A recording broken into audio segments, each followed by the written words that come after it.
اسی ساری صورت حال پر بات کرنے کے لیے اس وقت نون لیگ کے رہنما، اس وقت ہمیں پی ٹی آئی کے آئی تھنک رہنما ہمارے ساتھ موجود ہیں حسان خاور صاحب۔ حسان صاحب بہت شکریہ آپ کے وقت کا۔ حسان صاحب کہیے گا، معزز چیف جسٹس ریمارکس دیتے ہیں کہ 90 روز میں الیکشن ہونے چاہیے، ہمارے پاس اس کے سوا دوسرا کوئی راستہ نہیں ہے، کوئی بہانہ نہیں چلے گا، عدالتی فیصلہ چیلنج نہیں کیا جائے گا تو یہ حتمی فیصلہ ہو جاتا ہے، فیصلہ مورل اتھارٹی بن جاتا ہے، کیا کہیں گے آپ اس پر؟ دیکھیں، میرا تو خیال ہے کہ بات توہین عدالت سے آگے جا چکی ہے۔ اس وقت جو ہے یہ تو آرٹیکل 6 کی میرے خیال میں پروسیڈنگ ہونی چاہیے، کیونکہ پاکستان کے اندر جو ہے اگر آپ یہ دیکھیں تو 50 برس پہلے جو آئین بنا تھا اس نے بڑی مشکل سے پاکستان میں ایک کنسنسس جو ہے، ایک متفقہ رائے قائم کی تھی، اور آج تک اس ملک میں جب بھی کبھی مارشل لا نہیں رہا، اگر آپ وہ دور نکال دیں تو کبھی یہ نہیں ہوا کہ آئین کو کوئی جو ڈیموکریٹک گورنمنٹ ہے، کوئی جمہوری حکومت جو ہے وہ اس طرح سے پامال کرے، عدلیہ کے احکامات کو ہوا میں اڑایا جائے۔ تو میرے خیال میں کنٹیمپٹ جو ہے وہ تو بہت چھوٹی چیز ہے۔ دوسری بات میں آپ کو ایک اور یہ بتاؤں کہ یہ جو پولنگ کے حوالے سے آپ بات کریں 90 دن کے آگے، یہ آئین تو ابھی پامال ہوا ہے، اور اگر یہ آئین کے امینڈمنٹ کے تھرو اس کو کور نہ دیا گیا تو الیکشن تو ہو جائیں گے آج نہیں تو کل، لیکن یہ جن لوگوں نے یہ بیج بویا ہے آنے والے سالوں میں آپ دیکھیں گے کہ حسان صاحب یہ بتائیے، عمران خان نے کل ایک خطاب میں کہا تھا کہ جو اگلی بار کال دوں گا وہ تاریخی ہوگی، کیا ہونے جا رہا ہے؟ دیکھیں میں آپ کو بتاتا ہوں، اب بات یہ ہے کہ میں نے آپ کو پہلے کہا کہ پاکستان ایک تاریخی دوراہے پہ کھڑا ہے۔ پاکستان کے عوام نے یہ فیصلہ کرنا ہے، یہ فیصلہ پاکستان تحریک انصاف کا نہیں ہے،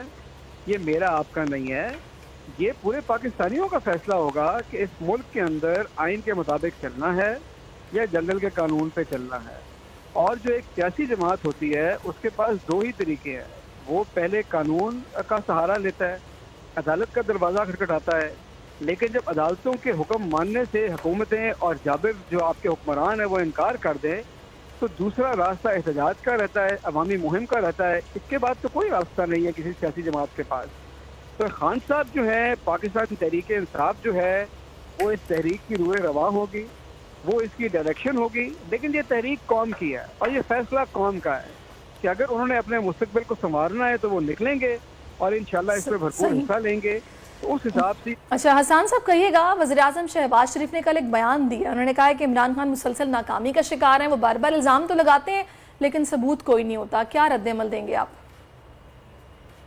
شریف کو تو اب اس ملک میں کوئی سیریسلی نہیں لیتا، ہمیں نہیں پتا کہ ہم اس وقت کیوں مارننگ شو پہ اپنا ٹائم ضائع کر رہے ہیں، ان کو تو ان کی پارٹی سیریسلی نہیں لیتی، وہ تو خود جس راستے پہ چل رہے ہیں وہ ان کو ڈسکوالیفائی کرا دیں گے، اور اگر ڈسکوالیفائی کرا دیں تو ان کے حق میں بہتر ہے، کیونکہ اگلی دفعہ ان کی پارٹی نے ہی ان کے پیچھے کھڑے نہیں ہونا، نہ معیشت کے اوپر ان کا کوئی بات سنتا ہے۔ وہ اسحاق ڈار صاحب نے جو تباہی پھیری ہے وہ الگ ہے،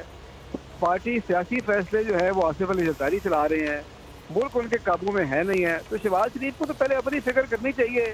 وہ انہوں نے ایک دفعہ کہا بھی تھا کہ جی اپنی منجی تھلے ڈانگ پھیریں، ان کو اپنی منجی تھلے ڈانگ پھیرنی چاہیے، ادھر ادھر نہ دیکھیں، اب ان کی باتیں کوئی سیریس نہیں۔ بہت شکریہ حسان خاور صاحب۔ ہوائے نفس کی ہے حکمرانی، لٹیرا کر رہا ہے پاسبانی۔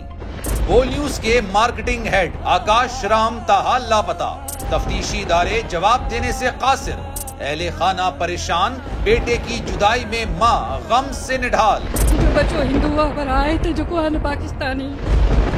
مجھے مہربانی کرے پنجو آکاش واپس کیو۔ امریکی سینٹ میں کانگریس مین کی آکاش رام کے اغوا کے خلاف پرزور مذمت۔ And I, of course, have been concerned about some of the terrible disappearances, some of the abuses of human rights in Pakistan. United nation نے بھی آکاش رام کی بازیابی کے لیے مؤثر اقدامات اٹھانے کا عندیہ دے دیا۔ عالمی صحافتی تنظیم اور انسانی حقوق کی عالمی تنظیموں کی بھی آکاش رام کے اغوا کی مذمت۔ اف کیا ظلم ہے، بول انصاف کا منتظر۔ سبسکرائب کریں اور بیل دبائیں تاکہ کوئی خبر رہ نہ جائے۔